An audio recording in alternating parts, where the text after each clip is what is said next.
한 주간 성취될 말씀 이사야 33장 20절에서 24절입니다. 33장 20절에서 24절 다 같이 한 목소리로 합독하시겠습니다.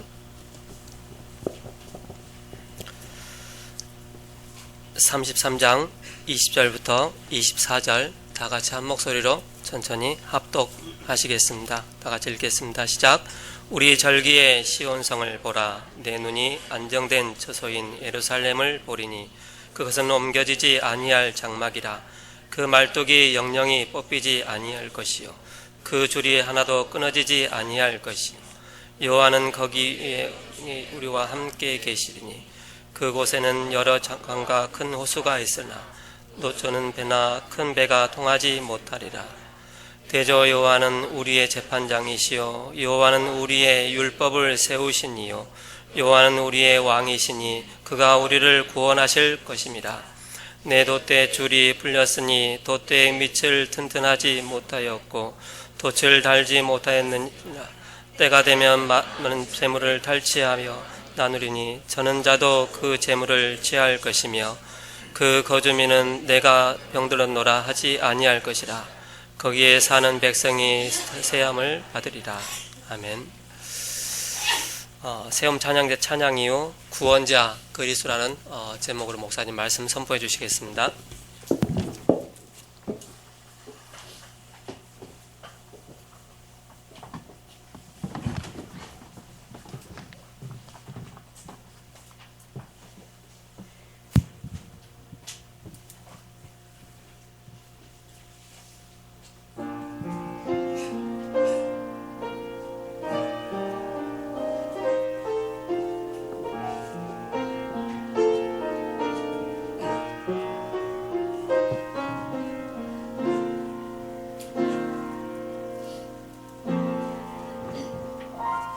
어느 날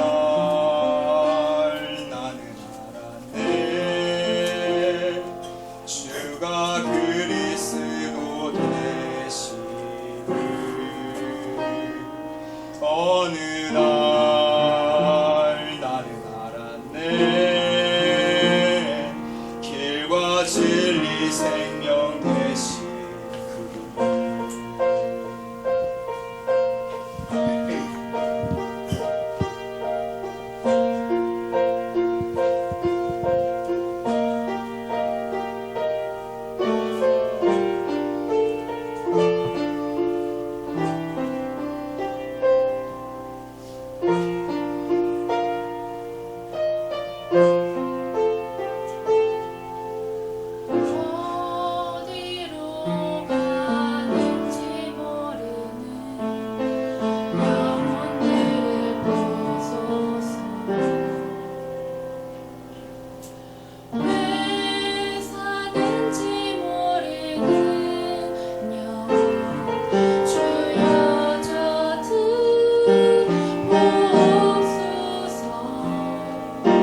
참된 축복 행복 모르고 죽어가는 영들 저 영혼들을 살리시려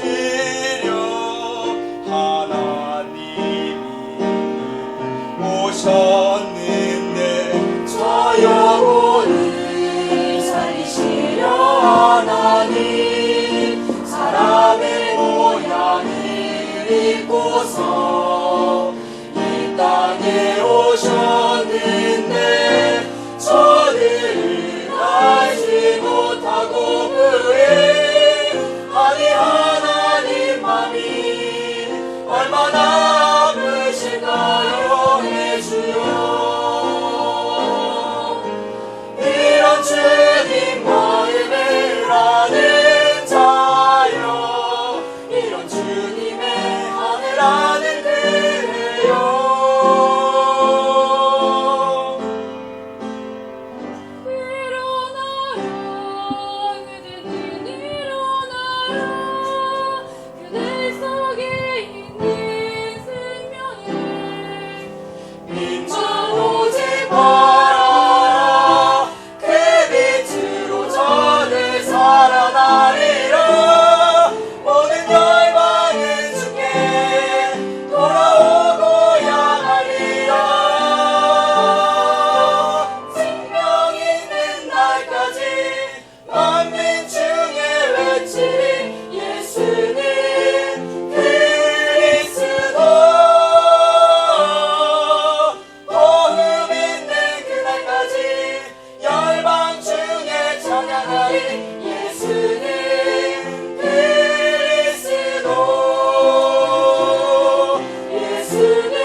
22절 말씀해 보시면 대저 여호와는 우리의 재판장이시요 여호와는 우리에게 율법을 세우시니요 여호와는 우리의 왕이시니 그가 우리를 구원하실 것입니다. 이 삼직이 나오고 있습니다.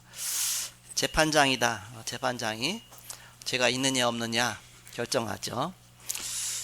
그리고 율법을 세우시니요. 그래서 바로 하나님 법을 세웠습니다. 입법자죠. 쉽게 말하면. 그리고 우리의 왕이시다. 그래서 재판장이시요. 우리의 모든 죄 문제를 그리스도께서 해결하시죠. 우리의 참 제사장이요. 또 우리에게 율법을 세우시니시요. 바로 선지자요. 또 우리의 왕이시니 이 삼직 갖고 그가 우리를 구원하실 것입니다. 세 개 중에 하나라도 없으면 구원 받을 수가 없죠. 그리스도는 우리의 바로 만왕의 왕으로 만주의 주로 이 땅에 오셔서 우리의 모든 문제를 해결하셨습니다. 지난 주간에는 그리스도 우리의 왕이라 했습니다. 이 땅에 사는 동안에 많은 그런 흑암의 권세 속에 우리가 세상을 이기며 사는 비밀을 주셨는데 그를 왕으로 삼고 사는 것입니다. 그래서 잘못 각인된 거, 뿌리내린 거, 체질화된 거 이거 뽑아내라. 바꾸는 실제적인 방법이 있다. 태영아 때는 어떻게 하고 또 유초동부 때는 어떻게 하고 청소년 때는 어떻게 하고 또 대학 청년 때 쭉 말씀 주셨죠. 그러면서 말씀을 자료화시켜라. 말씀 그러니까 우리가 자료가 없는데 말씀 갖고 우리는 자료화하면서 영달을 받아야 되겠습니다. 오늘 서론적으로 그리스도란 의미는 기름 부음 받은 자라 그런 뜻입니다. 기름 부음 받은 자다.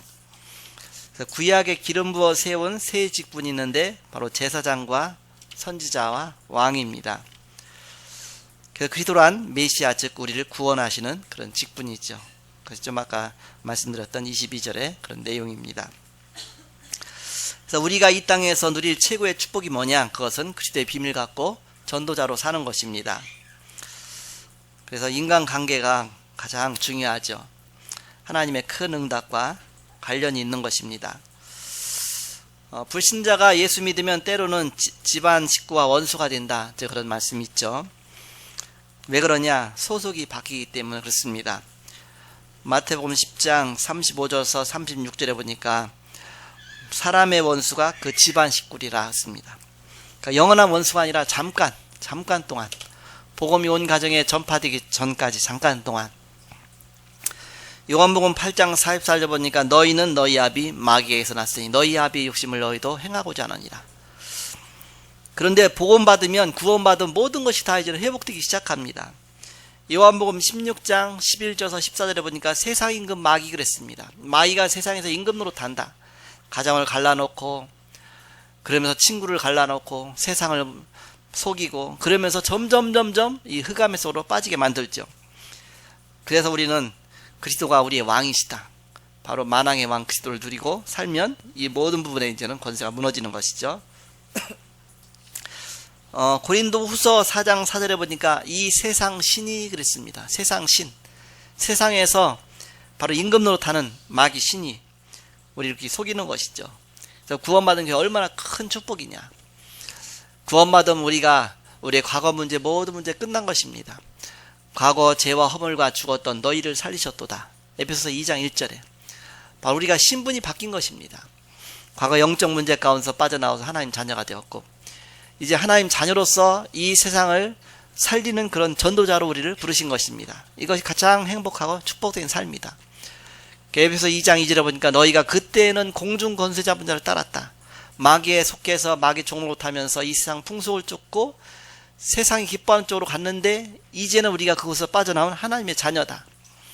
그래서 영접하는 자 곧 그 이름을 믿는 자들에게는 하나님의 자녀가 되는 권세를 주셨으니 이제는 더 이상 사단에게 종노릇하지 않아도 된다. 사단에게 억눌려 살아도 되지 않아도 된다. 왜냐? 예수가 나의 왕이기 때문에. 예수 믿자마자 사단이 우리를 두렵게 합니다. 얼마나 두렵게 하는지 몰라요. 예수 믿다 보면 이제는 부적도 버리지요. 거기다 우상 숭배하던 거 버리지요. 처음에는 막 두려워서 못 버려요. 그러나 예수 그리스도 그 믿다 보면 이제는 점점 권세가 생겨나면서 그게 아무것도 아니죠. 저는 예수 믿고 나서 처음에는 뭐 우리 가문이 그랬으니까 그 속에서 살면서 불신자 상태 속에 있는 거 철저하게 봤지요. 이렇게 문제만 터지면 뭐예요? 이렇게 뭐 세상 방법을 따라갔죠. 뭐 우리의 있는 힘을 다해서 그 해결하려고 하다 봅니다. 그게 종교입니다. 뭔가. 근데 우리 가정의 종교는 뭐였냐? 물론 유교였지만 우리 아버지의 종교가 뭐였냐? 혈기. 혈기가 종교였어요. 혈기 한번 부리면 모든 게 끝난다는 거 알아요, 이렇게. 그래갖고 갑자기 혈기가 일어나면 우리가 조용해. 그리고 모든 사람도 조용해. 왜? 혈기 일어나면 갑자기 막 무슨 일을 할지 모르니까, 이렇게. 그런데 그 혈기 때문에 망했거든요, 우리 가정 혈기 때문에. 그래갖고서 이제는 망하고 정말 고생 많이 했죠, 이렇게. 근데 나중에 보니까 저한테도 혈기가 있는 거예요, 이렇게. 그러니까 얼마나 이제 힘듭니까, 이렇게. 결혼했는데 이게 뭔가 이렇게 우리 집사람하고 이제 토닥토닥 이제는 말다툼이 생기잖아, 이렇게. 말다툼의 끝은 뭐예요? 혈기가 나오는 거예요, 혈기가. 혈기 나오면 그 다음에 이제는 뭔가 하나 날아가든지 뭐가 할 것 같은 혈기 나오니까 그러잖아요. 그럼 그 다음에는 조용해. 그걸 누리는 거예요, 내가 누리는 거예요, 이렇게. 나쁜 남편이 되는 거죠, 이렇게. 근데 그걸 내가 누리는 거예요. 내가 한번 혈기 부리면 조용하니까, 이렇게. 직장에서도 한번 혈기 나오면은, 아니, 저렇게 착했던 사람이 저렇게 혈기가 나오나. 그게 다 영적 문제입니다, 이렇게. 근데 그것 때문에 내가 이제 뒤돌킬 수 없는 곳으로 빠지는 겁니다, 이렇게. 근데 그 혈기를 내가 사랑하는 거예요, 혈기 자체를. 내 것도 아닌데. 나는 그게 성품이고 나의 원래 있던 우리 가문에 뭔가 우리게 있는 거다, 이렇게. 유전이다, 시켜. 유전은 유전인데, 잘못된 것이죠. 그게 영영 안 바뀌는 건 줄 알았어요. 그랬더니 그게 아니에요. 복음 누리다 보니까, 그곳에서 빠져나올 수 있구나. 이게 나의 것이 아니라 사단이 나에게 심겨진 가라지구나, 가라지. 영적 문제는 사단이 나에게 뿌려놓은 가라지입니다. 울어도 안 되고 힘써도 안 되고 눈물 많이 흘려도 안 되고 뭔가 내가 해결해도 안 되는 그 영적 문제가 있어요. 내가 꼭 무너지면 그 영적 문제 때문에 무너지거든요. 나는 이 속에서는 절대 안 된다, 그렇게 생각하죠. 그게 마귀가 뿌려놓은 가라지입니다. 예수를 왕으로 삼고 그리스도의 권세 누리면 그 속에서 빠져나올 수 있게 됩니다. 그것이 바로 치유가 되어지는 것이죠. 무속인에게 전도하러 가면 얘기를 해요. 그럼 처음에는 이제는 이게 나한테 도움 받으러 왔으니까 점 쳐주고 뭐 하고 해서 일단 뭐 의기양양하죠, 이렇게. 애 왔냐, 이렇게 탁 옆으로 이렇게 뭐 친절하게 하지도 않아요, 그냥 이렇게. 그러다가 이제는 이렇게 점 보러 온 게 아니라 혹시 이 무속인에 대해서 좀 관심이 생겨갖고서 어떻게 무속인이 됐는지 좀 너무 관심이 간다. 저 한번 얘기해 줄 수 없겠냐? 그러면은 처음에 얘기 잘 안 하려고 하잖아요. 근데 진짜 그런 건가 아닌가 이제는 알아보려고 해요. 그러면은 이게 잘 이제 들어요, 얘기했던 거. 그러면 잘 들으면서 맞장구 몇 번 쳐주고 나면 이제 신이 나서 이제 다 나오는 겁니다. 내가 과거에 어떻게 아팠고 어떻게 우리 가정에 막 문제가 있었고 막 그렇게 하고 내가 도저히 신을 안 받으면 안 됐고 정말 이게 너무너무나 지긋한 속에 신을 받고 나니까 너무너무 좋았고 그 순간은 좋았죠. 왜냐? 황홀결 속에 들어가니까, 신비 속에 들어가니까. 그게 신비주의 한 사람들이 그가 똑같은 겁니다. 뭔가를 체험하니까. 그 속에 체험하다 보면 이제는 그 속에서 내가 세상에 맛보지 못했던 그 잠깐은 이제는 뭔가 막 이게 뭔가 그 체험 속에서 막 뭔가 희열이 느껴지죠, 이렇게. 잘못된 건데, 사단이 가져다 주는 건데. 그렇게 하다가 이제는 이제 거기 이제 점점 이제 노예가 되는 겁니다. 그래서 막 붙잡혀갖고서 이제 계속 사단에게 종노릇하면서 이제 점도 치고 뭐도 하고 처음에는 무당도요 굿하면 굿이 잘 되고요 점도 잘 쳐져요. 왜? 귀신이 도와주니까. 조금 가다 보면요 귀신이 이제 부려먹으려고 이제는 완전히 쉽게 말하면 이렇게 자기 손아귀에 잡으려고 이제 안 가르쳐줘. 귀신이 안 가르쳐주면 점이 안 되잖아요. 그럼 얼마나 답답하겠어요. 그러니까 이제는 귀신한테 빌려 다니는 겁니다. 그래서 처음에는 잘 되니까 하다가 나중에는 이제는 뭔가 가르쳐줘야 내가 점을 할 거 아닙니까? 또 잘 맞아야 사람들이 용한 점장이라고 해. 그래서 사람들이 올 거 아닙니까? 그래 먹고 살아야 될 거 아니에요. 그러니까 밤에 열심히 기도하는 겁니다. 자기 귀신한테 이렇게 잘 알려달라고 하는 거죠. 그러면서 어떤 때 산에 가서 촛불 켜놓고 하고 점점 하는 거예요. 얼마나 힘듭니까? 그 한겨울에 막 밤에 산에 가서 촛불 켜놓고 거기서 기도하는 게 막 7시간, 8시간씩 하는 게 얼마나 힘들어요. 굿 하나 남겨놓고서 이제는 얼마나 두렵겠어요. 이렇게 막 몇 천만씩 걸고서 하니까. 그거 뭐 귀신 역사 안 하면 자긴 그렇잖아. 그러니까 귀신 역사해달라고 이제는 막 산에 가서 전에 막 기도하고 막 하는 겁니다. 그러니까 귀신 충만해 갖고 오는 겁니다. 그러면 이제는 뭔가 이렇게 점도 잘 나오고 하는 거예요. 그러면 그때 뭔가 그야말로 뭐가 된 것 같으잖아, 이렇게. 그렇게 해서 근근히 자기의 이제는 삶을 유지해 나가는 겁니다. 그러나 자기 자신은 그게 아무리 잘 돼도 가정은 안 됩니다. 가정은 점점 무너지는 겁니다. 왜냐? 우상 숭배하는 자는 자손 3세대까지 그 가정이 망한다고 했거든요. 성경에 보면. 그래서 자녀가 안 되고 자녀에 갑자기 막 여러 가지 막 불치병이 오기도 하고 막 남편하고 막 사이가 불어서 막 가정이 깨지기도 하고 막 점점 이제는 가정은 무너지는 겁니다.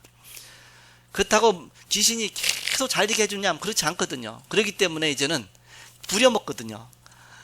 게다가 이제 점점 이제는 나중에 또 안 되지요. 뭐 하죠.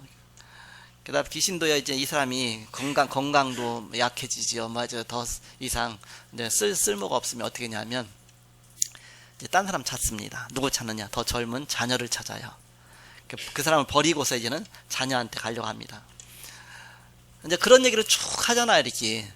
뭐 저는 이제 그 사실 그 내면적인 것까지 진실 얘기하지만 그 사람 진실 얘기하지 않지요, 이렇게. 그렇게 하면서 무속인이 쭉 얘기하죠. 어떻게 아파서 어떻게 했는데 내가 신 받고 나니까 얼마나 좋았는지 뭐 했는지 해서 뭐 되게 능력이 나서 점이 돼갖고 누구도 와서 점 치고 갔다 누구도 해다. 그거는 잘된 면만 그 순간만 사단에게 충만해갖고 쓰였던 그렇게 하는데 사실 더 어려운 부분이 더 많습니다. 그래갖고 나중엔 점점 이제는 재앙과 저주가 그 가문에 임하죠, 이렇게. 그러면서 거의가 군대 가서 막 사고치고 한 사람도 있잖아요. 막 수류탄 막 던지고 막 네오반 하고 그 사람들이 거의가 이 영적 문제 굉장히 심각한 가문 속에 있는 사람들입니다. 그 정신 돌아갖고 막 돌아다니는 사람들 그 가문들이 다 그쪽에서 난 사람들이 거의가 사단에게 철저하게 당해갖고서 그런 거죠. 그러니까 이 땅의 문제가 되고 세상의 사회의 문제가 되는 겁니다. 그것이 바로 창세기 6장의 현장이 되는 겁니다. 네피림 시대, 즉 사단이 장악한 시대가 되는 겁니다. 점점 망해갈 수밖에 없죠. 사단은 그 문화라는 갖고서 이걸 더 이제 뿌리를 내려가는 겁니다. 그래서 그 속에서 이제는 그 자손 후대까지도 그냥 문제가 오죠. 저는 옛날에 이런 거 모르고 했을 때는 드라마 사극 같은 거 보다 보면 뭐 다 이제 드라마 사극 보면 거기가 이제 왕들의 이야기가 많이 나오잖아요. 그러면 또 그 왕비들이 서로 막 그 쟁탈전 벌이면서 그야말로 막 이렇게 막 무당 데려다가 막 굿도 하고 뭐도 하고 막 하잖아, 이렇게. 그러면서 이제 그런 또 이제는 그 막 자기 후손한테 자기가 낳은 자녀한테 또 이제는 왕권 물려주려고 막 서로 생살던 싸우고 그랬죠. 이 사실 알고 나서는 사단이 저렇게 저 가문을, 우리 가문이 그런 가문이잖아요. 왜 그야말로 이시조선 끌고 나간 가문이잖아요, 이렇게. 전투 이가 다 보니까. 옛날에 거 자랑스럽게 여거든. 우리 아버지가 야, 사람들이 너한테 너 성이 뭐냐 그러면 저 전주이가요 이렇게 하고, 그럼 무슨 파냐 그러면 전 덕천군파요 이렇게 하고 막 좀 해야죠. 그럼 몇 대 손이냐 그러면 저 이성계에서 21대 손이에요. 덕천군 뭐 19대 손이에요 이렇게 하라 그러면, 그럼 또 이제는 뭐 자랑스럽게 이렇게 하는. 근데 나중에 드라마 사극 보고 그때는 몰랐죠. 근데 복음 깨닫고 나니까 철저하게 우상의 가문 속에서 많은 사람들 죽이고 그야말로 막 철저하게 복음과는 반대적으로 귀신에게 사단에게 정말 종로탄 가문이구나. 그러면 지금도 보이지 않게 그 어마어마한 보이지 않는 영적 문제 속에서 살고 있구나. 어느 날 복음 받고 나니까 얼마나 사단이 싫겠습니까? 그 속에서 예수 믿었으니까. 더군다나 제가 목사가 될 거 알 거 아닙니까? 그러니까 얼마나 저를 그 복음 받기 전까지 저를 반 죽여놓는 거야, 이렇게. 어떤 때는 물에 빠져 죽을 뻔하고 어떤 때는 불에 타 죽을 뻔하고 어떤 때는 막 그야말로 막 확 넘어졌고, 뾰족한 돌멩이가 왜 뾰족한데 거기 명치를 맞습니까? 그리고 숨이 안 쉬어갖고 막 대굴대굴 둥글다 어떻게 숨이 나갖고 살고, 얼마나 많이 정말 그야말로 사단이 나를 그렇게 괴롭히고. 그러다 이제 예수 믿었잖아요. 예수 믿고 나니까 이제는 그다음부터는 내 이제 정신적으로 이제 시달리게 만들었는가. 그러면서 막 뭔가 이렇게 막 악몽에 시달리고 그야말로 막 우울증에 시달리고 뭐를 자꾸 이렇게 교회 다니면서도 막 그대로. 언제 끝나느냐? 예수가 그리스도시다. 모든 문제가 끝났다. 예수가 그리스도라는 사실 깨달은 그때 모든 게 끝나더라고요. 꿈에 나타나서 속이고, 바로 예수가 그리스도라는 사실 믿고 그리스도 이름으로 사단을 결박하는 그 권세가 생긴 다음부터는 이게 그냥 끝나버리는 거 있죠. 아, 바로 예수 그분이 만왕의 왕이시고 나의 모든 문제 해결자시구나.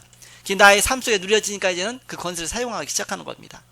그러다 보니까 그것이 나의 증거가 돼갖고 이제 다른 사람에게 그걸 전도하게 되고 말하게 되고, 또 말씀운동 펴면서 가서 이제 전달하니까 그 사람 또 하다 보면 응답이 오게 되고, 이제 모든 분야에 적용되는 거예요. 부부싸움 할 때도 그게 적용되는 거예요. 부부싸움 할 때까지도.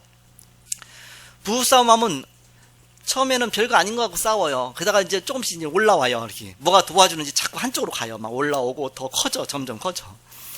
처음에는 이제는 바가지로 물 상대방한테 뿌리다가 이제 상대방은 이제는 그다음에 바켓으로 나한테 뿌리고 난 그다음에 이제 도라무떡으로 저쪽에서 한 트럭으로 던지고 그런 식으로 점점 상대방이 상처가 될 만한 게 어떻게 생각이 잘 나는지 머리도 나쁜데 그때는 그렇게 잘 깨달아지는 거예요. 그래서 상대방한테 막 말 쏘면 그 상처받았고 안 나오던 말까지 또 나오죠. 그럼 난 거기다 하나 더 보태갖고 더 크게 쏘죠.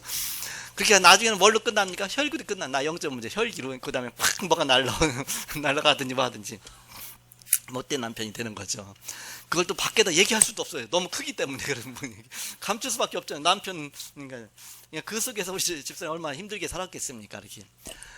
게다가 이제는 예수가 그래도 만왕의 왕이시니까 그렇다면 이때 그리스도를 누리면 될 게 아니냐. 그때 그리스도를 부르려 하니까요. 내 마음이 그 순간에 사단에게 장악돼갖고 그리스도를 부르기가 너무너무 싫은 거예요. 그리스도를 부를 수가 없는, 왜? 하고 싶지도 않은 거예요. 이렇게. 그건 알겠는데 이게 그리스도를 말할 수가 없는 거예요. 그리스도를 부르면 사단이 무너지는데 게다가 내가 부를 수는 없고 신경이 나니까 당신 그리스도 좀 불러봐 그러는 거예요. 나는 못 부르고 당신 그래도 그러니까 우리 집사람도 부르기 싫죠. 그 순간에 사단이 내 마음을 장악했으니까 당신 그리스도 불러라. 그러니까 나는 또 뭐래요? 당신이 그리스도 불러라. 그러다 보니까 2번 주고받으니까 벌써 이쪽 2번 저쪽 2번 그리스도가 2번 4번이나 입에서 나왔잖아요. 그러니까는 그때 사단이 꺾이는 거 있죠. 그래도 그 사단이 꺾이는구나. 당신이 그리스도 불러봐 하는 내 입에서 그리스도가 나왔잖아요. 어쨌든 그러니까 그리스도 이름 앞에 사단은 무너질 수밖에 없구나. 근데 갑자기 신경이 나던 게 저절로 가라앉는 거야.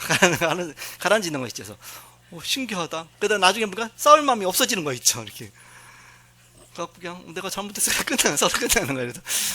그래서 갈 때까지 가다 혈기 때문에 완전히 폭삭 망할 때까지 갔었는데 그 전에 끝난 게 처음 그렇게 끝난 겁니다. 이제는 혈기가 나오기 전에 딱 끝난 거예요. 그래도 곰곰이 생각해 보는 겁니다. 마귀가 그리스도 이름 앞에 무너지는구나. 그래서 그 비밀을 갖다 얘기를 해줬죠. 말씀 운동 하다가 너무 그리스도 불러야 되는데 안 나오면 당신이 그리스도 불러보라 한번 해봐라. 그런데 남편도 아내가 서로 예수를 믿어야 그리스도 불러봐 나오는 거죠. 이렇게. 그렇게 했더니 또 그게 적용이 되는 거 있죠. 진짜 그리스도 이름 앞에 흑암이 무너지는구나. 어떤 때는 너무 그리스도를 부르기가 싫잖아요. 그래서 그 말 좀 하기가 싫은 거예요. 근데 막 싸우다 보니까 저절로 흑암이 꺾이면서 뭔가 이렇게 이제 제정신이 드는 거예요. 신기하다. 그리스도를 선포 안 했는데도 사단이 꺾이지. 신기하네. 그래서 딱 끝났어요. 이게 마무리가 끝나고 나서 방에서 애들이 나오는 거예요. 그래서 너도 안에서 그리스도 불렀냐 했더니 근데 우리가 막 기도하고 있어요. 둘이 방에서 우리가 그리스도를 부르니까 방에서 둘이 막 예수 부부가 우리 부부가 싸우니까 애들이 둘이 어렸을 때인데 그것도 어렸을 때 잘 알지 못한데 둘이 붙잡고 예수 내 이름 사단을 결박한 거예요. 그래서 그렇게도 꺾이는구나. 그것이 바로 중보기도입니다. 중보기도. 바로 사단이 역사하는 그곳에 우리는 항상 영적인 싸움, 그리스도를 우리의 왕으로 삼고서 그 사단을 결박하는 기도하니까 이 흑암이 무너지는 거예요. 이렇게 되는구나. 이제 원리가 하나씩 이제는 깨달아지잖아요. 그다음 그것을 갖다 현장에 얘기하니까 그 가정이 그대로 또 적용이 되는 거 있죠. 맞구나. 지난 주간에 말씀처럼 그리스도는 우리의 왕이시구나. 그 왕이 모든 걸 다 통치해버리면 끝나잖아요. 근데 나의 삶의 지극히 작은 부분만 통치하는 겁니다. 언제? 주일날 교회 가서만. 교회 가서 왕이에요. 그러니까는 평일날 6일갈은 이제는 사단이 장악하고 있는 겁니다. 그래갖고 이제는 우리가 주일날만 주님의 날이 아니라 나머지 6일날도 주님의 날이 돼야 된다. 그렇게 하기 위해서는 이제는 우리가 어떻게 하면 주님의 날이 되겠느냐. 그래서 말씀 운동 펴는 것이다. 평일날 그리스도가 선포하는 말씀 운동을 계속 펴는 것이다. 그 말씀 선포하면서 그리스도가 나오니까 흑암이 무너지잖아요. 그래서 그 속에서 우리가 일주일 내내 사는 겁니다. 그래서 주일날 말이 아니라 평일 6일까지 합쳐서 일주일 내내가 주님의 날, 그리스도를 왕으로 삼은 주님의 날의 축복을 누리는 것이죠. 이것이 바로 말씀 운동의 축복입니다. 그러면서 이제는 점점 이제는 이 말씀 운동 속에 계속 가는 데마다 말씀 운동 펴다 보니까 이제는 이 가는 현장마다 증거가 나타나고 저 자신도 이제는 말씀이 정리가 딱 되잖아요. 그래서 그래서 나의 과거는 예수님 만나기 전에 내가 이런 가운데 살았구나. 그걸 정리를 쫙 한 겁니다. 메시지 속에서 정리를 하는 거예요. 그게 뭐예요? 한다로 말해서 불신자 6가지 상태입니다. 내가 불신자의 하나님 알지 못하고 불신자 6가지 상태로 살았구나. 그걸 이제는 1모, 2모, 3모 그러지 않고 그냥 이야기로 말하는 겁니다. 어떻게? 나는 원래 태어날 때부터 정말 이런 가문 속에서 마귀 자녀로 태어났구나. 마귀 자녀다 보니까 마귀를 섬길 수밖에 없겠구나. 그래서 그것이 바로 이제는 마귀 종로로 탄 것이다. 그것이 우상숭배다. 그래서 내가 우상숭배한 이야기를 쭉 얘기하잖아요. 그 다음가는 너무너무나 많은 시달렸다. 먼저 정신적으로 시달렸다. 정신으로 시달리는 부분. 처음엔 몰랐어요. 나는 아무 문제가 없는 줄 알았어요. 근데 말씀운동 펴고 내 깨닫으니까 내가 정말 이렇게 막 반 우울증이 있었고, 반 그야말로 막 화병도 있었고, 신경도 있었고, 별게 다 있는 게 쭉 있더라고요. 그래서 야, 내가 이런 문제, 저는 조급성과 대인 공포증 얼마나 많은지 몰라요. 야, 내가 이런 속에서 살았구나. 불신자 상태가 쭉 나오는 것이죠. 그러다가 이제는 나의 육신적인 삶이 무너졌고, 그러면서 이제는 결국 소망 없이 살다가 이 세상 떠나가서 지옥 갈 수밖에 없는 운명 속에 있구나. 불신자 상태죠. 그래서 어느 날 예수 그리스도를 만났죠. 바로 그리스도가 누군지 깨달아진 그때부터. 그래서 뭐라 그래요? 중국어로는 웨이요 예수 지도 그러더라고요. 오직 예수 그리스도. 메이요는 아니요. 웨이요 그러다. 웨이요 예수 지도. 각 나라마다 이제는 예수 그리스도시다. 거기 깨달아지는 그때부터 이제는 우리는 바로 복음의 축복 누리는 것이죠. 그래서 바로 예수가 그리스도라는 사실을 깨달은 그때부터 내 인생이 바뀌었다. 그래서 오늘 찬양했잖아요. 어느 날 주가 그리스도인 것을, 어느 날 예수가 나의 그리스도인 것을 우리가 깨달았죠. 그렇게 하고 나니까 이제 내 인생에 대해서 응답이 온 것들을 하나씩 살펴보니까 그게 7가지의 축복으로 온 겁니다. 첫 번에 내가 하나님 자녀된 거잖아요. 그게 성령 내주잖아요. 성령이 내 안에 계시면서 하나님 자녀가 됐구나. 그 다음부터 하나님이 인도받기 시작하죠. 성령 인도 아닙니까? 내가 기도할 때 하나님 응답 주셨죠. 그게 바로 성령 역사죠. 이렇게. 그래서 내가 가는 길에 이제는 흑암이 무너지죠. 성령 권세죠. 그러면서 이제는 주의 천군천사가 동원되어지죠. 우리의 배경이죠. 성령 보증이죠. 이제는 나는 세계복음화에서 사는구나. 그래서 바로 이제 성령 증거입니다. 그래서 7가지 축복, 그런 부분들이 이제는 이야기로 나오는 겁니다. 스토리로 이렇게 하나씩. 그러니까 이제 그게 정립이 되면 여러분이 전도 현장 가서 이제 그걸 말하죠. 이렇게. 그러면 내가 예수 믿기 전에 이렇게 고통받다가 어느 날 예수가 그리스도라는 사실을 믿고 내가 이렇게 예수 영접하거나 하나님 자녀 돼서 내가 그 복음의 비밀을 갖고 내가 이런 축복 누리면서 살고 앞으로 내가 미래를 놓고 이렇게 산다. 그걸 내가 이야기를 했잖아요. 그것 보면 뭐냐, 스토리텔러 그랬죠. 이렇게. 그래서 지금 시대는 그런 시대다. 여러분은 스토리텔러가 되라. 텔러, 말하는 자가 되라. 텔러. 오늘 메시지의 핵심 내용입니다. 예. 자, 그 축복을 누리는 사람들이 있어요. 누가 누렸느냐? 우리 렘넌트들이 누렸어요. 우리 렘넌트들은 결혼할 때 이것을 참고하고 결혼해야 됩니다. 그냥 막 멋있다고 또 아름답다고, 사단은 그렇게 하거든. 보암직하고 먹음직하고 탐스럽게 만들거든요. 막 그러면서 그냥 내가 저 사람하고 결혼만 하면 내가 행복할 것 같으죠. 근데 사는 것은 틀립니다. 그거하고 이렇게. 그래서 우리 렘넌트들이 결혼할 때 이걸 참고해야 되죠. 내가 보험 가진 자, 복음의 비밀 가진 자, 그 속에서 내가 결혼해야 되겠다. 얼마나 큰 축복이냐. 영적인 것은 마음대로 할 수 없기 때문에 내가 그러면 전도해갖고 영접시켜갖고서 내가 이렇게 결혼하면 되지. 근데 영접이 잘 될지 안 될지 그걸 어떻게 알겠어요? 영적인 건데. 그건 내 마음대로 할 수 없잖아. 영적인 것은. 우리 렘넌트는 그런 부분을 기억해야죠. 그럼 나는 불신자하고 결혼했는데 그럼 내 인생 끝난 거냐? 그건 아니죠. 전도자로서 이제 내 평생 가문 복음하기 위해서 내가 헌신하면서 살아야 되죠. 이렇게. 그 헌신한다는 자체가 사실은 쉽지가 않잖아. 이렇게. 어렵잖아. 이렇게. 그걸 각오하고서 가는 겁니다. 새 가족은 이것을 잘못 이해할 수가 있어요. 아니 그럼 내가 예수 믿으면 일단 이렇게 원수가 되니까, 집안 식구가 원수가 되니까 늘 원수처럼 살아야 되냐? 그게 아니고 잠시 잠깐입니다. 복음의 비밀 누리다 보면 이제 내 인생이 바뀌어지게 되죠. 그러면서 하나님이 증거도 주게 됩니다. 그래서 하나하나 복음 안에 들어오죠. 그러다 보면 어느샌가 이제는 우리 가문이 복음의 가문, 전도의 가문으로 딱 바뀌게 되는 것입니다. 처음부터 그런 가문 없으니까. 그래서 일대 신앙을 갖다 뭐라 하냐, 복의 근원 그러잖아요. 나는 복의 근원이다. 근원. 근데 나부터 시작이다. 복의 근원. 복의 근원적인 축복 누리면 돼요. 2대 신앙은 이삭의 축복, 복음의 누림. 3대 신앙은 야곱의 축복, 이제 한 나라를 살릴 정도 된 이스라엘. 이제 4대 신앙은 요셉의 축복. 드디어 이런 저 애굽을 살리고 세계 살리는 정도의 4대 만에 나왔죠. 이 축복 갖고 결혼하는 것이다. 렘넌트는. 그래서 바로 다 축복으로 바뀐 것들이 이제는 이야기로 쫙 나오죠. 이렇게 이야기로. 그래서 가장 큰 현장이 가정 현장입니다. 가정 현장. 이 큰 축복받은 사람이 누구냐? 바로 다윗입니다. 다윗은 그런 가문 속에서 태어났으니까 얼마나 축복입니까? 그래서 시편 103편 20절에서 22절에 보니까 하나님 말씀이 성취되는 곳에 있는 너희 천사여, 너희 천군이여. 이는 언약 성취 속에 있는 천군 천사가 동원된 그 속에 자기가 인생 살았으니까 얼마나 큰 축복입니까? 다윗이 가는 발걸음마다 어렸을 때부터 지금 그 축복 속에 사는 겁니다. 그것이 바울의 고백 아닙니까? 빌립보서 3장 1절에서 21절에 보니까 나는 이제는 그리스도면 다 끝났다. 어느 날 이거 깨닫지 못했다가 발견된 겁니다. 그래서 내가 그리스도께 발견되기를 원하노라. 나는 이 그리스도를 위해서 나의 생명을 조금 더 귀한 것으로 여기지 않겠다. 내가 이 복음을 위해서 살겠다. 그렇죠? 그래서 본론으로 우리가 세 가지 언약을 붙잡아야 되겠습니다. 첫 번째가 뭐냐? 반드시 성취하시는 일이 있습니다. 하나님 반드시 성취하시는 일이 있다. 그것이 뭐냐? 나에 대한 하나님의 계획입니다. 그건 절대 안 바뀌어진다. 내가 뭐가 어떻게 뭘 했기 때문에 아니라 하나님이 나에 대한 하나님의 계획이 있는데 그 축복을 누리는 것이다. 저는 뭐 제가 태어날 때부터 생각이나 했겠습니까? 예수 믿으라고 생각을 못했죠. 이렇게 우리 가문 절대 예수 믿을 수 없었기 때문에 하나님이 아예 극적으로 몰고 간 거예요.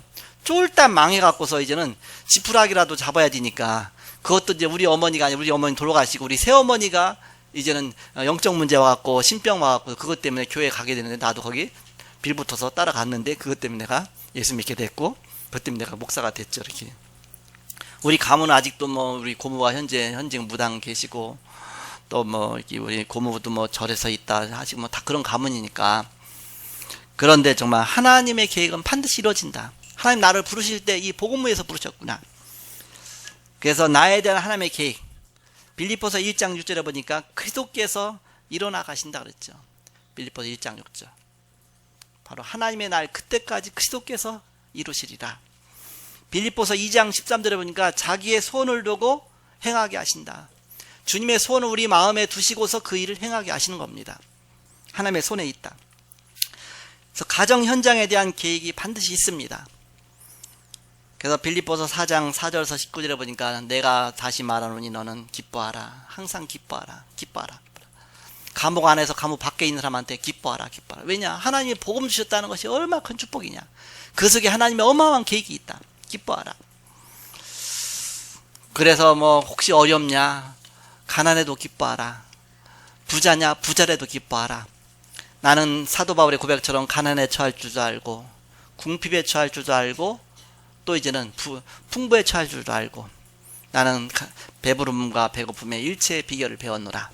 저는 언제 배웠느냐? 어렸을 때 쫄딱 망한 다음에 얼마나 가난한 삶 살았어요. 배웠고 또 이제는 복음 받고 나서 이제는 하나님의 부요 속에 거하기 시작했잖아요. 그래서 두 가지를 다 특히 결혼했더니 우리 집사람은 삶이 아니 부잣집 딸처럼 사는 거 있죠. 이렇게 부잣집인지 아닌지 모르겠지만 어쨌든 부잣집 딸처럼 사는 거. 그리고 일단 돈 버는 게 나도 직장 다니고 우리 집사람도 직장 다니고 하는데 둘 다 잘 벌었거든요. 그러니까 일단 뭐 매달 막 몇백만씩 나오니까 이렇게 그때 이제 제가 좀 배운 거예요. 아 이렇게 그러니까는 뭔가 이렇게 어디 가더라도 또 뭐 선물도 사가야 되고 뭐 다 그만큼 이제 또 벌면 그만큼 또 해야 되잖아요. 사람들 앞에 이렇게 도리를 하고 나는 도리 같은 거 안 하는 쪽으로 어때 돈 안 쓰는 쪽으로 했는데 우리 집사람 아니야.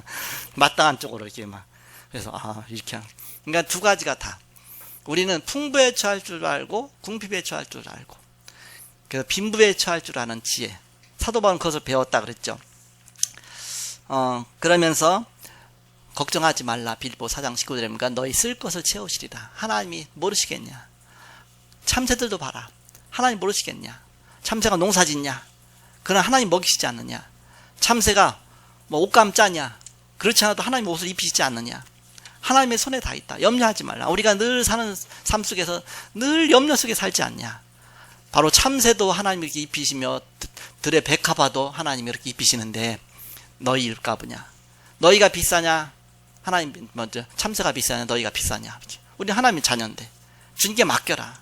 맡기고 복음 앞에 언약 앞으로 가라. 하나님이 나머지는 너희 쓸 것을 채우시리라. 언약 붙자고. 사도 바울의 고백 아닙니까? 그래서 미래에 대한 하나님의 계획은 반드시 있다. 내게. 빌립보 3장 1절에서 21절에 보니까 특히 이제는 12절에 보니까 내가 앞에 것을 잡으려고 다름질친다. 14절 같은 데 보니까 내가 위에서 부르신 부름의 상을 위하여 난 쫓아가노라. 분명한 하나님의 계획 붙잡고 가는 것이죠. 그래서 바로 반드시 성취하시는 하나님의 일이 있습니다. 하나님 계획이 일어나가시죠. 나는 그 속에 있는 겁니다. 그 언약 속에 있는 겁니다. 하나님의 자녀의 축복 속에 있는 겁니다. 자녀를 향한 부모가 끝까지 죽으면서까지도 자녀를 향해서 그 마음을 두잖아. 이렇게 우리가 하나님의 자녀다. 그 속에 있다. 두 번째는 그렇다면 우리가 이 축복 갖고 세 군데의 밭을 봐라. 세 군데 밭. 어떤 밭이냐? 첫 번째, 우리의 가문과 친척입니다. 그것이 가장 큰 밭이다. 나의 가문, 가정뿐만 아니라 가문, 친척. 바로 요셉이 그 축복 누리지 않았습니까? 창세기 37장 1절에서 11절에 가문과 친척 살리기 위해서 하나님이 요셉을 부르시고 택하셨죠. 그래서 요셉과 함께 하심으로 나중에 그것이 그대로 성취가 됐죠. 어렸을 때 꿈을 꾸고 해와 달과 별이 11 볕단들이 요셉을 향해서 절을 하고 하죠. 그게 다 그대로 성취가 됐습니다. 창세기 45장 5절에 하나님이 이때를 위해서 이렇게 하셨구나. 하나님이 너희가 나를 판 것이 아니라 하나님이 나를 앞서 보내신 것이다. 우리 가정 구원하시고 이 나라와 이 세계 살리려고 하나님이 나를 먼저 이렇게 보내신 것이다. 세 군데의 밭인데 두 번째는 어떤 밭입니까? 이웃과 사이입니다. 이제 내가 축복받는 자면 내 주위에 있는 이웃이 그 복이 전달되게 돼 있죠. 또 내가 사는 사회에 이 축복이 전달되게 돼 있죠. 창세기 3장, 6장, 11장 잘못 각인 뿌리 체질되어 있는 현장 아닙니까? 내가 그 속에 있었지 않습니까? 이것이 현재 미국을 장악하고 문화를 장악하고 있지 않습니까? 바로 우리는 이런 곳에 이 복음을 전하는 것이죠. 어떤 현장입니까? 사도행전 13장, 16장, 19장 그야말로 점술과 무속과 우상과 그런 현장, 그것이 사회가 그런 사실화가 돼 있잖아요. 그게 우상 숭배하는 모든 게 다 그렇게 돼 있지 않습니까? 이곳에 우리는 복음의 빛을 비추는 것이다. 그리고 열왕기하 5장 1절에서 11절에 그런 현장 속에 있었지만 노예로 잡혀간 나만 장군의 그 소녀가 나만 장군에게 복음 전하잖아요. 그러면 나만 장군이 이제는 복음 듣고 나서 나라도 살리고 전쟁도 막고 그런 역사가 일어나게 됐죠. 우리는 사도행전 2장 9절에서 11절에 천하 각국부터 몰려온 복음 받으려고 몰려온 사람들, 그 사람들 통해서 이제 전 세계에 복음이 증거되죠. 10절에 로마로부터 온 나그네. 근데 그 중에 브리스길라 아굴라 축복 속에 들어가지 않습니까? 세 군데의 밭입니다. 어떤 밭이냐? 가문, 친척 살리는 것이다. 그 이웃과 사이 살리는 것이다. 마지막 세 번째는 세상과 직장 살리는 것이다. 이 속에 요셉처럼 창세기 39장 1절에서 6절에 여호와께서 요셉과 함께 하심으로 그랬죠. 바로 우리는 요셉처럼 주님이 함께 하시는 가운데 이 세상 속에 있지만 이 세상을 살리는 전도자로 성삼위 하나님이 함께 하심으로 우리가 가는 곳마다 하나님 나라가 임하는 것이죠. 하나님 나라 임하면 흑암의 나라가 무너지니까 내가 하려고 하니까 안 되지. 이제 하나님 나라 임할 때까지 우리는 기도하고 오직 그리스도 바라보는 것입니다. 내가 하려고 하면 얼마나 힘듭니까? 뭐가 안 맞아. 조금만 해도 안 맞아. 이렇게. 하나님 응답 주시면 너무너무 쉽잖아. 이렇게. 주의 응답 따라 가는 것이다. 그래서 지난 주간에 받은 응답이 어떤 응답이냐. 그 다음 또 이번 주간에 내가 어떤 부분 붙잡고 기도하면서 또 그 응답 속에 갈 것이냐. 그래서 차근차근 말씀 따라 가는 겁니다. 이걸 갖다 하나님 나라 그렇잖아요. 하나님 나라가 내게 임한 것입니다. 여호와께서 너와 함께 하시는구나. 아예 바로왕이 그것도 불신자 바로왕이 요셉 보고 여호와께서 너와 함께 하시는구나. 우리가 있는 현장이 그 현장이 되는 것입니다. 창세기 40장 1절에서 22절에 이제는 감옥 안에 들어갔어요. 더 큰 어려움이 왔지만 그러나 그것이 더 큰 응답으로 가는 길이었습니다. 우리 문제가 올 때 그때는 당황하잖아요. 금방 내가 당하지 않았던 문제가 오고 나면 막 너무너무 당황하죠. 막 흔들리죠. 그러지만 더 큰 응답이 기다리고 있다. 그 문제 해결되면 더 큰 응답이잖아요. 그래서 이제 우리는 바로 기도하면서 하나님의 정말 이 언약 속에 우리는 흔들리지 말고 나가는 것이죠. 그래서 창세기 45장 1절에서 5절에 보니까 드디어 이제는 전 세계를 살렸습니다. 그래서 그것을 갖다가 사도행전 1장 1절 그리스도, 3절 하나님 나라, 8절 성령 충만과 세계복음화, 이것을 언약으로 꽉 붙잡아라. 그래서 언약 붙잡고 나면 내가 있는 그 자리에 하나님 나라가 임한다. 이걸 계속 누리다 보면 성령 충만 임하고 세계를 살리는 것이다. 나도 못 살리는데요. 그러니까 내게 먼저 하나님의 나라가 임해야 하잖아요. 그 축복을 계속 누려라. 아침에도 일어나서 정식기도 하면서 또 저녁에도 내가 가는 현장마다 하나님 나라가 임하도록 해서 축복을 누리는 것이죠. 그래서 이것을 정리해서 그리스도와 갈보리 산의 언약 붙잡아라. 갈보리 산에 십자가에 달리시면서 모든 거 다 끝내셨어요. 내가 다 이루었다. 십자가에서 우리의 저주와 우리의 문제와 모든 문제 해결하시고 우리를 구원하셨습니다. 내가 다 이루었다. 그래서 우리의 죄 문제, 사단의 문제, 하나님 만나는 문제 다 그래서 그리스도 아닙니까? 그래서 감람산 미션을 붙잡은 것이죠. 갈보리 산 언약 붙잡고 감람산 미션 붙잡고 이제 어디로 갔습니까? 마가들 합방으로 갔잖아요. 성령 충만 은혜 받으면서 이제 그때부터 시작이 됐습니다. 그래서 마지막 세 번째입니다. 근 세 번째로. 그래서 지금부터 여러분이 나의 스토리를 만드시기 바랍니다. 나의 스토리텔링 시대다. 스토리텔링 시대. 뭔가 이게 이제 사회에서도 뭔가 하나든지 사람에게 이제 잘 전달이 돼야 되니까 이것을 이야기화 시키는 겁니다. 쭉 이야기시켜서 사람들에게 굉장히 설득력 있게 뭔가 다 전달되도록 하잖아요. 스토리텔링 시대다. 이야기를 만드는 겁니다. 내 인생을 스토리텔링 하는 겁니다. 여러분 스토리텔러가 되는 텔러. 그 축복 누린 사람들이 누구냐? 바벨론 시대의 바벨론 시대의 그 스토리를 누린 사람이 누구냐면 바로 에스더 이야기 보세요. 얼마나 극적입니까? 그게 항상 그런 게 아니라 그 극적인 부분을 쫙 이제는 스토리화 시킨 거 아닙니까? 이렇게. 그러면서 이제는 거기에 보니까 막 어려움도 왔었죠. 진짜 어려움 속에 하나 응답 딱 주셨잖아요. 응답의 포인트 딱 떠서. 여러분이 어려움 계속 많잖아요. 그럼 그거 붙잡고 계속 기도하고 언약 붙잡고 기도하다 보면 거기에 하나님 딱 응답 주시는 것이 딱 오잖아요. 기도하다 보면. 그러면 그 부분을 잘 적어 놓치지 마라. 저는 그 생각을 했어요. 개척교회 개척해서 지금까지 오는 동안 얼마나 많은 그런 부분들이 있었겠습니까? 막 어려운 가운데 기도하다 응답 주시고 막 너무 막 그야말로 누가 그러잖아요. 사이다 먹은 소리 난다고. 하나님 이렇게 역사하셨구나 그러잖아요. 그래서 하나하나 다 기록하면서 이걸 그야말로 스토리텔링화 시키면 얼마나 좋았겠어요. 정신없다 보니까 다 놓친 거예요. 그 전에는 어떻게 했냐? 항상 연말 되면 연말만 좀 그냥 우울한 거예요. 이렇게 나무들 다 떨어지면서 이제는 가을 되면 내 인생은 뭔가 그렇게 그 반우울증 온 사람들 그 사람 여러분 그런 시대 있잖아요. 늘 그렇게 살다가 보험 받고 나니까 이제는 이제 몇 년 지나다 내가 왜 그런 게 있었는데 그런 게 없어졌지? 신기하다. 그게 이제 복음 받고 나서 특징입니다. 그 다음부터 이제는 기대가 되는 겁니다. 하나님이 하나를 이렇게 인도하셨네, 이렇게 응답 주셨네. 다음엔 어떻게 인도하실까? 이제 점점 그렇게 바뀌죠. 이렇게 그 하나하나의 우리 삶 속에 많은 부분들이 있지 않습니까? 그래서 그 축복을 나의 이야기로 만드는 것이죠. 바벨론 시대의 에스더 그리고 다니엘 세 친구 얼마나 그런 그 이야기들 보고서 우리가 하나님이 어떻게 역사하셨는지 우리가 힘을 얻잖아요. 그럼 여러분들의 인생 이야기를 들으면서 주위의 사람들이 여러분의 가족들이 가문이 또 주위의 사회 친구들이 직장이 그걸 들으면서 이제는 뭔가 힘을 얻을 수 있는 그 축복. 바울의 그 복음 스토리 그것이 뭐냐? 사도행전 아닙니까? 그것이 서신서 아닙니까? 그거 보고 우리가 구원받고 그거 보고서 우리가 힘을 얻지 않습니까? 여러분이 어떤 가운데 있던 그 현장 속에서 어려움 자체를 잘 기록해 보세요. 이렇게 어려웠는데 왜 기도하면서 하나님이 그 속에 응답 주신 것도 있거든요. 그러면 어떻게 하나님 응답 주시는지를 이 부분이 얼마나 잘 만들어졌느냐에 따라서 이제는 복음 전달하는데 효과가 있다. 이렇게 효과가 있다. 우린 그러면 어떻게 이런 스토리를 남기냐? 결론 어떤 스토리를 남겨야 되겠느냐?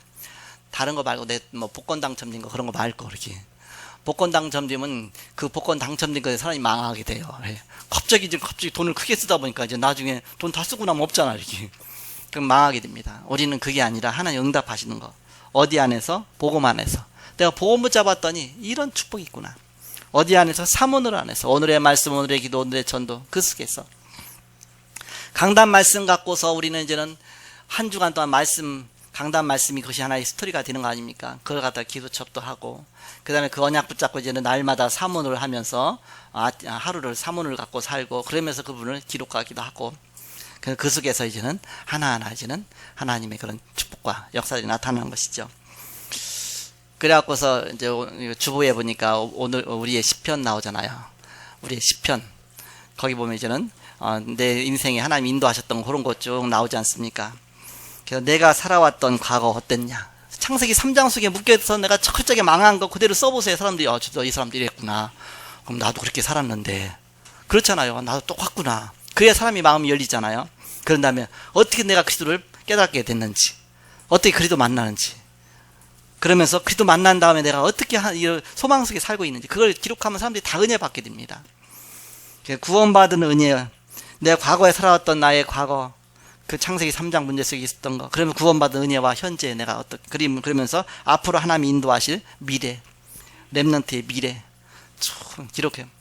그러면 그것이 우리의 바로 이런 중요한 응답의 스토리가 되어지는 것이죠. 그래서 오늘 제목이 구원자 그리스도 아닙니까? 그리스도께서 모든 문제 해결자가 되셔서 나를 구원하셨어요. 그럼 그것이 그때만이 아니라 지금 나의 삶 속에 그대로 일어나는 거 아닙니까? 그럼 그걸 나의 현장화 시켜갖고서 이걸 스토리텔링하라. 이렇게. 그래서 나의 인생 속에서 이 복음 속에 내가 있는 부분, 이거 갖고 나는 전도자로 사는 것이죠. 이 축복 속에 승리하시고. 하나님은 주무시는 것 같지만 절대 주무시는 게 아닙니다. 하나님은 늦은 것 같지만 절대 늦지 않으십니다. 하나님 완벽한 계획 속에서 내 인생을 인도해 나가십니다. 특히 이제는 중년쯤 되면 50대, 60대 막 그렇게 되면 괜히 우울해지게 돼 있습니다. 왜냐? 몸은 좀 약간 이렇게 힘이 빠지게 되죠. 왜 그런 거 경험 안 했다가 하니까 얼마나 당황되겠습니까?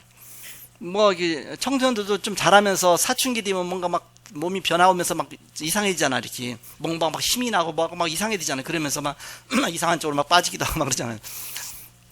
근데 그게 올라가는 때 아닙니까? 등산도 올라갈 때가 있잖아요. 그러면 올라가면 내려갈 때가 있거든요. 그럼 그 인생의 시간표 속에서 내려가는 단계인데 내가 다 망했구나. 나는 이제 버림받았구나. 나는 이제는 끝이구나.